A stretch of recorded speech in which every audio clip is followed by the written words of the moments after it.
నమస్తే welcome to question hour. Instagram reels ఒకప్పుడు వినోదానికి మాత్రమే పరిమితమైన ఈ ఫీచర్ ఇప్పుడు భారత రాజకీయాల్లో ప్రచార వేదికగా మారిపోయింది. ఒకప్పుడు రాజకీయ ప్రచారం అంటే సభలు, రోడ్ షోలు, పాదయాత్రలు. కానీ ఇప్పుడు పరిస్థితి పూర్తిగా మారిపోయింది.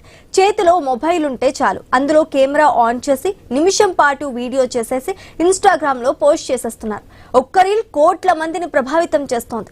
ఎన్నికల ప్రచారం నుంచి ప్రజా ఉద్యమాల వరకు రీల్సే కొత్త ఆయుధంగా మారుతున్నాయి. రాజకీయ పార్టీలు తమ పార్టీకి సంబంధించిన కార్యక్రమాలతో పాటు నాయకులు మాట్లాడే క్లిప్పింగ్స్ నుంచి సంక్షేమ పథకాల ప్రచారం, ప్రత్యర్థి పార్టీలపై విమర్శల వరకు అన్నిటినీ రీల్స్ రూపంలో ఇన్‌స్టాగ్రామ్ లో పోస్ట్ చేస్తున్నాయి. రీల్స్ పోస్ట్ చేసిన సెకను నిమిషాల్లోనే లక్షల మంది నుంచి కోట్ల మంది వరకు చేరుతోంది. ఇన్‌స్టాగ్రామ్ లో భారత్ లో 23 కోట్లకు పైగా వినియోగదారులు ఉన్నారు. అటు తమిళనాడు అసెంబ్లీ ఎన్నికల్లో టీవీకే పార్టీ గెలుపుకు ఇన్‌స్టాగ్రామ్ కూడా ఒక కారణంగా రాజకీయ విశ్లేషకులు చెప్తున్నారు. ఇన్‌స్టాగ్రామ్ లో విజయ్ ని ఫాలో అవుతున్న వారిలో ఎక్కువ శాతం మహిళలు, యువతే ఉన్నారు. మొన్నటికి మొన్న సీజేపీ ఉద్యమ సమయంలోనూ ప్రధాని మోదీ తన సందేశాన్ని ఇన్‌స్టా రీల్స్ ద్వారానే తెలియజేశారు. భారత రాజకీయాల్లో ఇన్‌స్టా రీల్స్ గేమ్ చేంజరా? సీజేపీ ఉద్యమంలో రీల్స్ దే కీలక పాత్ర. రాజకీయాల్లో ర్యాలీలతో పాటు రీల్స్ కూడా కీలకమేనా? ఇన్‌స్టాగ్రామ్ రాజకీయ వేదికగా మారుతోందా? ఇప్పుడు ఇదే అంశంపై చర్చిద్దాం. ఇక ఇదే టాపిక్ పై పూర్తి డిస్కషన్ మా కొలీగ్ హిమబిందు అందిస్తారు. Himabindu. Yes, thank you Sreeja. Instagram reels భారత రాజకీయాలను మార్చేశాయని, డెఫినెట్ గా మార్చేశాయని చెప్పుకోవాలి. ప్రజాభిప్రాయాన్ని ఒక ప్రభావితం చేయగలడంలో కానీ, ఒక జంజీ యువతనందరినీ కూడా ఒక్క దగ్గర తీసుకురావడంలో కూడా ఇన్‌స్టాగ్రామ్ అనేది ఒక వేదికగా కూడా మారిపోయింది. ఇక్కడ అంటే గతంలో మనం చూస్తే అంటే తమిళనాడులోని టీవీకే పార్టీ అంత పెద్ద విజయంని సాధించడంలో కూడా అక్కడ జంజీ యువతే కారణమయ్యారు. దాన్ని ముఖ్యంగా కూడా ఉపయోగపడ్డ అంటే ఇన్‌స్టాగ్రామ్ సోషల్ మీడియా వేదికలే కూడా ముఖ్యంగా కూడా జంజీ యువతను కూడా అక్కడ కూడా నడిపించింది. ఎక్కువగా యువత, అదేవిధంగా మహిళలు ఎక్కువ మందిగా కూడా ఆ జంజీలో ఉండటం, వాళ్ళందరూ కూడా ముఖ్యంగా టీవీకే పార్టీ విజయంలో చాలా వరకు కూడా కీలకంగా ఉన్నారు. మొన్నటి ధర్మేంద్ర ప్రధాన్ రాజీనామా వరకు కూడా జంజీ ప్రొటెస్టులు ఎంత వరకు కూడా జరిగినాయో మనందరికీ తెలుసు. ముఖ్యంగా అప్పుడు టీవీకే పార్టీ విజయంలో కానీ, మొన్నటి కేంద్ర ప్రభుత్వంలోని ధర్మేంద్ర ప్రధాన్ రాజీనామా వరకు కూడా మొత్తంగా కూడా జంజీదే కీలకం. ముఖ్యంగా జంజీ యూజ్ చేసిన ఈ ఏదైతే కూడా ప్లాట్ఫామ్స్ ఉన్నాయో అవే కూడా ఇక్కడ వేదికగా మారాయి. ముఖ్యంగా ఈ జంజీ యువత ఉద్యమం స్టార్ట్ చేసినప్పుడు మెయిన్ స్ట్రీమ్ లో కూడా 1 వీక్ వరకు కూడా దీనికి సంబంధించి కూడా పెద్దగా ఇన్ఫర్మేషన్ కానీ, న్యూస్లు కానీ టెలికాస్ట్ కాని పరిస్థితి. ఈ నేపథ్యంలో జంజీ యువత అంతా కూడా ఒక డిజిటల్ ప్లాట్ఫామ్ నే కూడా ఒక వేదికగా మార్చుకుని అందులోనే ఒక పార్టీగా కాక్రోచ్ జనతా పార్టీగా కానీ పెట్టడం, దానికి వచ్చిన వెంటనే కోట్లలో వ్యూస్ రావడం. భారతీయ జనతా పార్టీకి చాలా వరకు కూడా కోట్లలో వ్యూస్ ఉంటే దాన్ని కూడా మిలియన్ వ్యూస్ ను కూడా ఇది కూడా క్రాస్ చేసి వెళ్ళిపోయిన పరిస్థితి. అంటే రాబోయే రోజుల్లో కూడా రాజకీయ నాయకుల ప్రసంగాలు గంటల్లోని ఇవన్నీ ప్రసంగాల కన్నా కూడా షార్ట్ గానే ఒక ఇన్ఫర్మేషన్ షార్ట్ అండ్ స్వీట్ గా కూడా వెళ్ళిపోయే విధంగా, అంటే జనాలకి కూడా అంత టైం లేకుండా వెంటనే స్క్రోల్ అయిపోవాలి, 1 minute లోనే మొత్తం ఇన్ఫర్మేషన్ అంతా తెలిసే విధంగా కూడా ఎక్కువగా ఈ ప్లాట్ఫామ్సే ఇప్పుడు ఉపయోగపడుతూ ఉన్నాయి. ముఖ్యంగా అంటే ప్రధాని మోదీ క్యాబినెట్ లో మనం ఒక్కసారి అబ్జర్వ్ చేసుకుంటే, ఆయన క్యాబినెట్ లో ఏదైతే మంది కేంద్ర మంత్రి ప్రధాన్ రాజీనామా వరకు ముఖ్యంగా కూడా అటు విపక్ష పార్టీలు కానీ, ఏది కుంభకోణం కానీ, విపక్ష పార్టీ నిరసనలు ఏవి కూడా కేంద్ర ప్రభుత్వాన్ని కదిలించలేదు. ఒక జంజీ యువత చేసిన ఈ ప్రొటెస్టే అక్కడ కదిలించింది. 12 ఏళ్ల పాటు అసలు జరగని ఒక పరిణామంగా కూడా మనం దీన్ని ముఖ్యంగా చూడాలి. చాలా వరకు కూడా ట్రిలియన్ల మంది కూడా వేలాదిగా వీక్షించిన వీడియోలు, షార్ట్ ఫామ్స్ లో వచ్చిన న్యూసే కూడా మొత్తంగా కూడా ఒక వేదికగా కూడా ఇప్పుడు సోషల్ మీడియా అంతా మారిపోయింది. మెయిన్ స్ట్రీమ్ మీడియాను కూడా దాటిపోయి ఇక సోషల్ మీడియాలోనే ఇప్పుడు రాజకీయ నేతలకు కూడా వాళ్ళకి సంబంధించిన ఇన్ఫర్మేషన్ అవన్నీ వాళ్ళు చేసే ప్రయోజనాలు కానీ, వాళ్ళు చేసిన రాజకీయ పరంగా కూడా ఉపన్యాసాలు ఏవైనా కూడా షార్ట్ ఫామ్స్ లోనే ప్రజలకు రీచింగ్ చేయడానికి కూడా వాళ్ళు కూడా సొంతంగా కూడా డిజిటల్ ప్లాట్ఫామ్స్ ని వినియోగించుకుంటున్నారు. ముఖ్యంగా ఇంకొకటి మనం ఇక్కడ అబ్జర్వ్ చేస్తే, ఇప్పుడు ఏదైతే కూడా ఈ కాక్రోచ్ జనతా పార్టీ నిరసనలు ముగియడానికి 2 రోజుల ముందు కూడా ప్రధాని మోదీ ఒక వీడియోను కూడా రిలీజ్ చేశారు. అక్కడ కూడా మై డియర్ ఫ్రెండ్స్ అంటూ కూడా ఆయన యువతను, జంజీ యువత టార్గెట్ గా కూడా ఆయన చాలా వ్యూహాత్మకంగా కూడా ఒక వీడియోను రిలీజ్ చేశారు. అంటే ఇది కూడా మనం అర్థం చేసుకోవచ్చు, ఆయనతో పాటు సహచర క్యాబినెట్ లో మంత్రులకు కూడా యువతను ఆకట్టుకునే విధంగా వాళ్ళతో మమేకం అయ్యే విధంగా కూడా మీరు ఉండాలంటూ కూడా ఒక వ్యూహాత్మకమైన సందేశాత్మకంగానే మనం దీన్ని అర్థం చేసుకోవాలి. సో ఏది ఏమైనా కూడా ఇప్పుడంతా కూడా యువతని రీచ్ అవ్వాలంటే కూడా ఇన్స్టాగ్రామ్ లోనే ముఖ్యంగా వేదికలు అయిపోయినాయి. మనం చూసిన గతంలో టీవీకే పార్టీ విజయానికి కానీ ఇప్పుడు కేంద్ర మంత్రి ధర్మేంద్ర ప్రధాన్ రాజీనామా వరకు కూడా ఎంతవరకు కూడా ఈ సోషల్ మీడియానే వేదికలుగా కూడా జంజీ యువతకి వేదికలు అయ్యాయి. సో మాట్లాడదాం. మనతో పాటు విశ్లేషకులు జాయిన్ అయ్యారు. జయరాం గారు cockroach Janata party spokes person, అలాగే భరత్ రెడ్డి గారు సీనియర్ జర్నలిస్ట్, ఇద్దరు జాయిన్ అయ్యారు. నమస్తే అండి, వెల్కమ్ టు డ్రైవ్. ముందుగా జయరాం గారు, ఎట్లా చూడాలి ఇన్స్టాగ్రామ్ ఇప్పుడు రాజకీయాలకి పరంగా కూడా ఒక గేమ్ చేంజర్ గా మారిపోయిందని అర్థం చేసుకోవాలా? గతంలో టీవీకే పార్టీ విజయంలో కూడా ఇన్స్టాలో కానీ యువత కానీ వీళ్ళే మహిళలు అందరూ కూడా కీలకంగా కూడా అక్కడ విజయాన్ని చాలా అఖండమైన విజయం టీవీకే పార్టీ కూడా ఊహించలే, అంత పెద్ద విజయం వచ్చింది. ఇప్పుడు కేంద్ర ప్రభుత్వంలో ధర్మేంద్ర ప్రధాన్ రాజీనామా వరకు కూడా మొత్తంగా కూడా ఈ వేదికగానే యువతనందరికీ ఒక్క దగ్గరగా తీసుకొచ్చింది ఇన్స్టాగ్రామ్. బట్ మొత్తంగా ఎట్లా చూస్తున్నారో నెక్స్ట్ రాబోయే రాజకీయాల్లో కూడా ఈ సోషల్ ప్లాట్ఫామ్ ఏదైతే ఉందో ఇవే కూడా గేమ్ చేంజర్ గానే మారబోతున్నాయి అంటారా? దీన్ని మనం అబ్జర్వ్ చేసినట్టు ఇక్కడ ఒక స్పష్టత మనకు కనిపిస్తుంది. మీకు ఒబామా కంటెస్ట్ చేసినప్పుడు కూడా మన సోషల్ ప్లాట్ఫామ్స్ నే చూస్తుంటాం. సోషల్ మీడియా ప్లాట్ఫామ్స్ లోపల విరివిరిగా చేసేసి ఆయన దాంట్ లోపల చాలా సక్సెస్ అయ్యి ఆ దేశానికి ప్రెసిడెంట్ అయ్యాడు. సో బేసికల్లీ కూడా సోషల్ ఈ ప్లాట్ఫామ్స్ ఎట్లా ఉన్నాయి అంటే దీన్ని ఒక యాక్టివ్ గా పార్టిసిపేట్ చేస్తుంటారు జనాలు. ఎక్కడ వెళ్తున్నా చూస్తున్నా ఈవెన్ మొబైల్లో కూడా ఈజీ యాక్సెస్ అన్నట్టు, అంటే easy to operate, easy finger tips పైన యాక్సెస్ చేయడానికి చాలా ఈజీగా ఉంటుంది. మళ్ళీ ఇంకొకటి వచ్చేసి కూడా న్యూస్ అనేది దాంట్లో కొంత రియాలిటీకి దగ్గరగా ఉండటం, ఈజీ యాక్సెస్ అవ్వటం, తొందరగా స్ప్రెడ్ అవ్వటం, జనానికి ఏం చెప్పాలో అది రా న్యూస్, స్పష్టమైన రా న్యూస్ వెళ్ళటం, అది ఏదైతే పబ్లిక్ కోరుకుంటున్నారో అది దానికి డెఫినెట్ గా అది చేరుతుంది. కానీ మెయిన్ స్ట్రీమ్ మీడియా ఏంటంటే సెలెక్టివ్ న్యూస్, అంటే అక్కడ న్యూస్ టెలికాస్ట్ అనే దానికంటే కూడా వాళ్ళు ఏమి టెలికాస్ట్ చేస్తున్నారో దాన్ని న్యూస్ గా ప్రజలు చూడాల్సిన పరిస్థితి ఏర్పడుతున్నారని చెప్పేసి ప్రజలు మొన్న జంజీ లోపల ఇక్కడ జంతర్ మంత్రంలో చేస్తున్న దాన్ని వాళ్ళు చాలా స్పష్టంగా చెప్పారు. అంటే మాకు నిజమైన న్యూస్ చూపించట్లేదు, నిజమైన న్యూస్ ను టెలికాస్ట్ చేయట్లేదు, న్యూస్ ను మీరు అనుకునే న్యూస్ నే మాకు చూపిస్తున్నారు అనే దాన్ని వాళ్ళు చాలా క్లియర్ గా చెప్పేసి గోధు మీడియా గో బ్యాక్ అనే దాన్ని వాళ్ళు నినాదంగా పెట్టేసి కొంత మీడియా ఛానల్స్ ని మెయిన్ స్ట్రీమ్ మీడియాను బయటికి పంపించేశారు. సో ఇది మనం చూస్తున్నాం. అంటే మెయిన్ స్ట్రీమ్ మీడియా కూడా ఇప్పుడు పొలిటికల్ పార్టీస్ అండదండల కోసమో, పొలిటికల్ పార్టీస్ ఆదరణ కోసమో, ఫైనాన్షియల్ సపోర్ట్ కోసమో ఇప్పుడు వాళ్ళు ఏం చేసిందంటే వాళ్ళకు జపంగా ఒక మౌత్ స్పీకర్ లాగా, ఇంకా చెప్పాలంటే న్యూస్ పేపర్స్ కరపత్రాల లాగా ఇది ఒక మౌత్ పీస్ లాగా అయిపోయింది. ఇది కూడా ఇప్పుడు జంజీ చాలా క్లియర్ గా దాన్ని స్పెసిఫై చేసి చెప్తున్నారు. ఇది మారిపోయింది, న్యూస్ అనేది ఇది వస్తుంది, మా న్యూస్ రావట్లేదు. పొలిటికల్ పార్టీస్ కు న్యూస్ ఛానల్స్ అనేటివి ఈ విధంగా మారిపోయిన దాన్ని వాళ్ళు చాలా కోపంగా, ఉద్రేకంగా న్యూస్ ఛానల్స్ ని అవాయిడ్ చేశారు. వాళ్ళు చెప్పడానికి కూడా ఇష్టపడలేదు. వాళ్ళు వచ్చి అడిగినా కూడా ఏమాత్రం చెప్పడానికి కూడా, మాట్లాడడానికి కూడా ఇష్టపడలేదు. అది మనం దీన్ని మనం చాలా క్లియర్ గా అబ్జర్వ్ చేస్తాం. అంటే ఎప్పుడు కూడా పబ్లిక్ కావాల్సింది ఒకప్పుడు ఇవ్వటం కంటే కూడా న్యూస్ ఛానల్స్ వాళ్ళు ఇవ్వాలనుకున్నది పబ్లిక్ ను చూసే విధంగా ప్రయత్నం చేయడము, పబ్లిక్ లోపల ఇంత విపరీతమైన పెరగటము డిజిటల్ ప్లాట్ఫామ్ లోపల. ఈ డిజిటల్ ప్లాట్ఫామ్స్ కి ఇంకొక బెనిఫిట్ ఏం జరుగుతుందంటే దీంట్లోపల ఆపరేట్ చేసే వాళ్ళే కావచ్చు, ఈవెన్ చూసే దాన్ని కన్సూమర్స్ అంటే సబ్స్క్రైబర్స్ కావచ్చు, కానీ ఎక్కడ ఇబ్బంది లేదు, easy to access, easy to అయిపోయింది. ఒక మొబైల్ ఉంటే చాలు, అతను చెప్పాలనుకున్న విషయాన్ని ఒక జర్నలిజం చేయాల్సిన పనే లేదు. జర్నలిస్ట్ లాగా బిహేవ్ చేస్తున్న పిల్లల్ని మనం చూస్తాం. వాళ్ళు ఎవరు జర్నలిస్టులు కాదు, కానీ మనం చూపించిన అది ఏ మీడియాలో ఎక్కడ చూపించని విజువల్స్ ని వాళ్ళు చూపించారు. అంటే ఒక మెయిన్ స్ట్రీమ్ మీడియా ఏం మాట్లాడేదంటే 20,000 మంది 30,000 మంది అంటే అది కాదు బాబు, 20,000 30,000 మంది కాదు అని చెప్పేసి ఆ లక్షలలో మందిని చూపించగలిగిన అంటే వాళ్ళు ఈవెన్ డ్రోన్ షాట్స్ కూడా మనం కళ్ళ ముందు. అంటే ఎక్కడ కూడా జడ్జి క్రియేటివ్ గా ఒకటి వచ్చేసేమో డిజిటల్ ప్లాట్ఫామ్ ని యూజ్ చేసుకోవడం లోపల ఎంత స్పీడ్ గా ఉన్నారో, అంత క్రియేటివ్ గా కూడా వాళ్ళు చూపించడం మొదలు పెట్టేశారు. అంటే రొటీన్ మూసా పద్ధతిలో కాకుండా వాళ్ళు క్రియేటివ్ గా కూడా దాన్ని టెలికాస్ట్ చేయడం మొదలు పెట్టారు.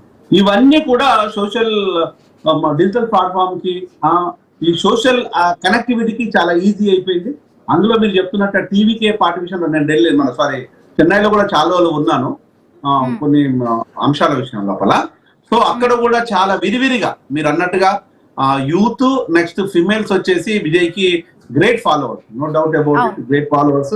Even easy to access. Not only Vijay, చాలా మందికి కూడా మొన్న ప్రధానమంత్రి గారు కూడా సో ఇన్స్టాను ఆశ్రయించాల్సిన పరిస్థితి ఏర్పడ్డారు. ఆయన జనాలతో మాట్లాడని వ్యక్తి 3 సార్లు ఇన్స్టాలో మాట్లాడాల్సిన ఏర్పడింది. అంటే ఆయన ఇన్స్టాలో ఆ వీడియో రిలీజ్ చేశాక కూడా ఆయనకు ముందు కన్నా ఉన్న ఫాలోవర్స్ కూడా చాలా వరకు పెరిగిపోయారు.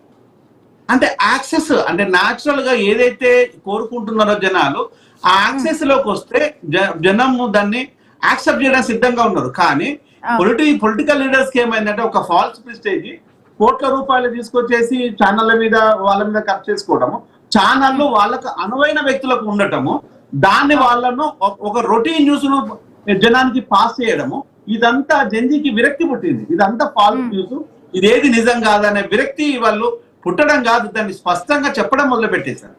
Okay right. భరత్ రెడ్డి గారు, అంటే ఇన్స్టాగ్రామ్ రీల్స్ ముఖ్యంగా కూడా అంటే ప్రజాస్వామ్య బలాన్ని పెంచుతున్నాయి. ఎందుకంటే ఇప్పుడు ఈ మధ్య రీసెంట్ గా జరిగిన పొలిటికల్ ఏదైతే కూడా పరిణామాలు జరిగినాయో దాన్ని బట్టి కూడా మొత్తంగా ఏకతాటిపైకి యువతనంతటినీ కూడా తీసుకువచ్చింది. ఇంకొకటి ఇన్స్టాగ్రామ్ లో కూడా వచ్చేది ప్రతిదీ కూడా అంటే అంటే నిజమా అని కాకపోయినా కూడా యువత దాన్ని చూసుకుంటున్న దీన్ని బట్టి కూడా వెంటనే స్ప్రెడ్ అవ్వడం. అంటే యువత ఇప్పుడు కొన్ని యంగ్స్టర్స్ కాబట్టి వాళ్ళు చూసే విధానం పరంగా కూడా అంటే రాజకీయ పరంగా కూడా వాళ్ళందరూ దానికి మళ్ళడానికి ఒక వేదికగా చూస్తున్నారా, లేకపోతే ఒక ఇన్స్టెంట్ గా వచ్చిన ఏదైతే ఒక ఆవేశపరంగా కానీ తొందరగా రియాక్ట్ అయ్యే విధంగా కానీ ఇన్స్టా వేదికలు అలా ఏమైనా మారుతున్నాయి అంటారా? మీరు చెప్పినట్టుగా ఇప్పుడు ఇన్స్టా అనేది ఇప్పుడు ట్రెండింగ్ గా మారిపోయింది. దానికి రకరకాల కారణాలు. మనం ఎప్పుడైనా కానీ పబ్లిసిటీని కోరుకుంటుంది. రాజకీయ నాయకులు కానీ ఎవరు కానీ ఒక పని చేశామంటే ఆ పనిని పబ్లిక్ అంటే ఇతరులకు తెలియజేయడం ద్వారానే దానికి పబ్లిసిటీ వస్తుంది. మనం గతాన్ని పరిశీలించినట్లయితే న్యూస్ పేపర్ల ద్వారా వార్తలు వచ్చేది, వార్తల ద్వారానే రాజకీయ పార్టీల నాయకులు కార్యక్రమాలు కొనసాగించే వాళ్ళు. ఒక పేపర్లో ఒక మంత్రిదో లేకపోతే ఒక నాయకుడిలో వార్త వచ్చిందంటే పెద్ద వార్తగా నిలిచిపోయేది. తదనంతరం పరిణామ క్రమంలో చూసుకున్నట్టయితే టీవీలో అది పెరగడం జరిగింది. సోషల్ మీడియా కంటే ముందు టీవీలో శాటిలైట్ ఛానల్స్ వచ్చిన తర్వాత అది ఒక ట్రెండింగ్ గా మారిపోయింది.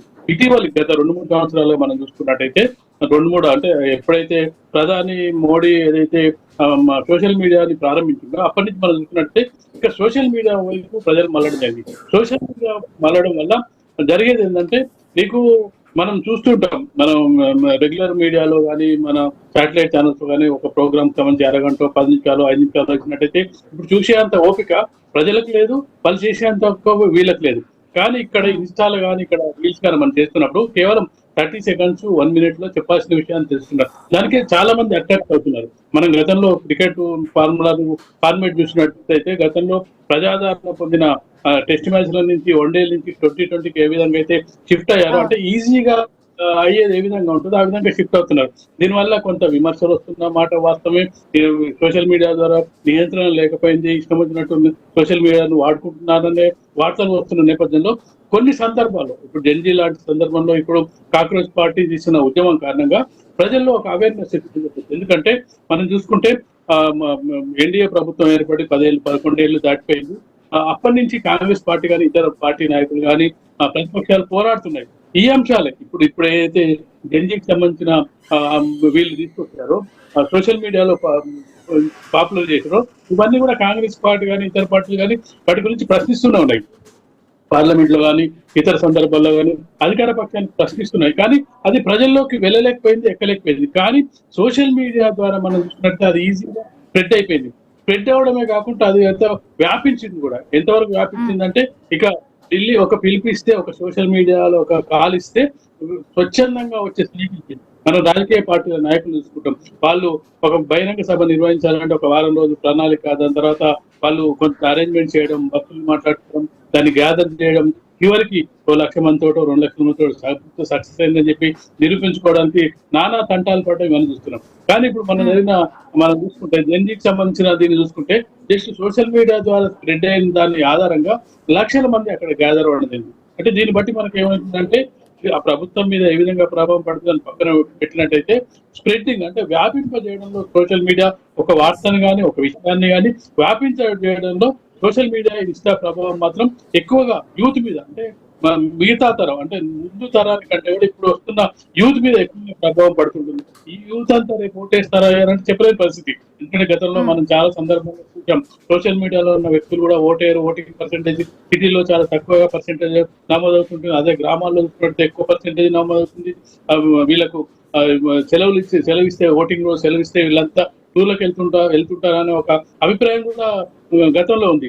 అయితే ఇప్పుడు సోషల్ మీడియాలో ఉద్యమం చేస్తున్న వీళ్ళందరూ కూడా రేపు ఓటింగ్ లో పాల్గొంటారా లేకపోతే దీన్ని ఇట్లనే స్ప్రెడ్ చేస్తారా వ్యాపింపజేస్తారా అంటే ప్రభుత్వం మీద వ్యతిరేకత ప్రభుత్వం చేస్తున్న తప్పులు అనుకోండి ఆ నిలదీసే కార్యక్రమాన్ని మాత్రం విజయవంతంగా సోషల్ మీడియా ద్వారా చేయగలిగారు. చివరికి అంటే భరత్ రెడ్డి గారు మనం చూసామంటే కాక్రోచ్ జనతా పార్టీ అంటే ఇన్స్టాలో ఎంత ప్రొటెస్ట్ చేయడంలో కూడా కీలక పాత్ర పోషించే మనం చూసాము.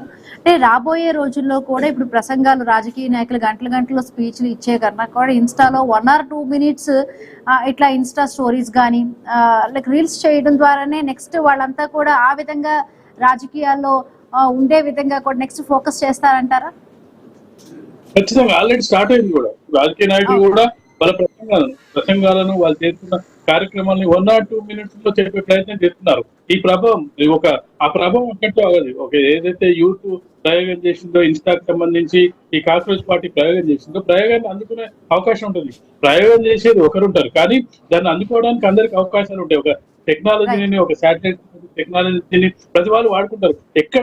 మనకు ఎక్కువ బెనిఫిట్ ఉంటే ఎక్కువ పబ్లిక్ రీచ్ అయ్యే ప్లేస్ ఉంటే ఆ రీచ్ అయ్యే ప్లేస్ ఖచ్చితంగా వెళ్తారు. మనకు ఫర్ ఎగ్జాంపుల్ ఏంటంటే కాంగ్రెస్ పార్టీ ఇంత ఉద్యమం చేసే చివరికి రాహుల్ గాంధీ వచ్చి అక్కడ ఉద్యమంలో పాల్గొనాల్సిన పరిస్థితి వచ్చింది. అంటే అక్కడ ఆ పరిస్థితి ఉంది కాబట్టి ఇచ్చాడు. అంతకుముందు ఎన్ని ఉద్యమాలు చేసిన రాహుల్ గాంధీకి ఎప్పుడు కూడా సోషల్ మీడియా కాంగ్రెస్ పార్టీకి ఉంది, బీజేపీకి ఉంది, అయినప్పటికీ పెద్ద ప్రభావం చూపలేకపోయింది. కానీ కాంగ్రెస్ పార్టీ ఈ జెన్జీ ఉద్యమం తర్వాత అన్ని అంటే ఇప్పుడు యూత్ టార్గెట్ ఫర్ ఎగ్జాంపుల్ మనం చూసినట్టే దీనికి రిప్లై కూడా రావడం జరిగింది. ఇప్పుడు రేవంత్ రెడ్డి ఏమంటుంటే 21 సంవత్సరాలకి పోటీ చేసే అవకాశం కల్పించాలని కోరుతున్నాడు. ఇప్పుడు చట్టసభలో రావాలంటూ కూడా వయోపరిమితి తగ్గించమంటూ కూడా ఆయన మాట్లాడడం జరిగింది.